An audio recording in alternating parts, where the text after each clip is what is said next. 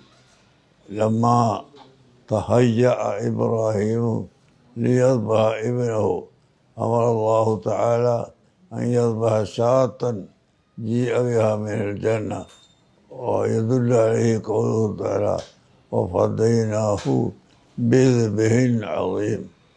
هذه سنة رسول الله صلى الله عليه وسلم، سنة خليل الله إبراهيم عليه الصلاة والسلام. اتباع هذه السنة مهتم به في الإسلام. يقول الله تعالى ومن يرغب عن ملة إبراهيم إلا من سفه نفسه، يعني إلا السفيه لا يتأخر عن هذه السنة، سنة الإبراهيمية.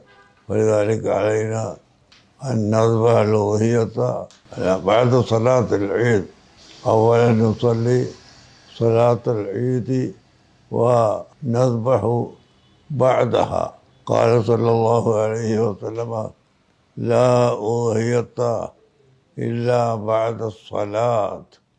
فقال واحد من الصحابة يا رسول الله إني ذبحت ووضعت اللحوم إلى الفقراء والمساكين.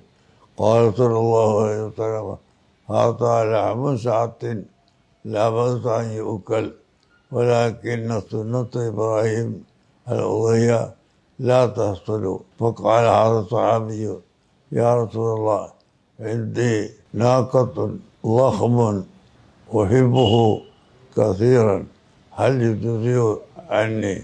وقال صلى الله عليه وسلم يجزئ عنك هذا ولا يجزئ عن أحد بعدك. فهذا خصوصية لهذا الرجل من عند رسول الله صلى الله عليه وسلم. ولذلك ينبغي أن يكون الأضحية بعد صلاة العيد بالشروط المذكورة في كتب الفقه. والله سبحانه وتعالى يتقبل منا ومن جميع المسلمين في جميع البلاد الأضحية التي سمي هذا العيد عيد الأضحى. الحمد لله رب العالمين.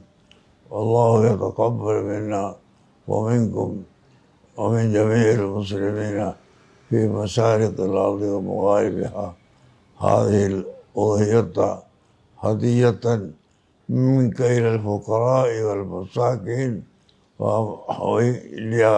لكون هذا اليوم يوم نشاط وسرور بالنسبة للفقراء.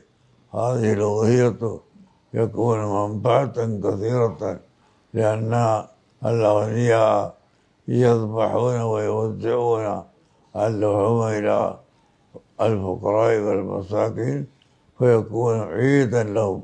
والله سبحانه وتعالى يتقبل منا عيد الأضحى، ويعز الله تعالى بعزة الإسلام إلى يوم القيامة. ووفقنا الله ولجميع المسلمين للاتحاد والأخوة الإسلامية كما يسير إليه أعمال الحج. وصلى الله على سيدنا محمد وآله وصحبه أجمعين، والحمد لله رب العالمين.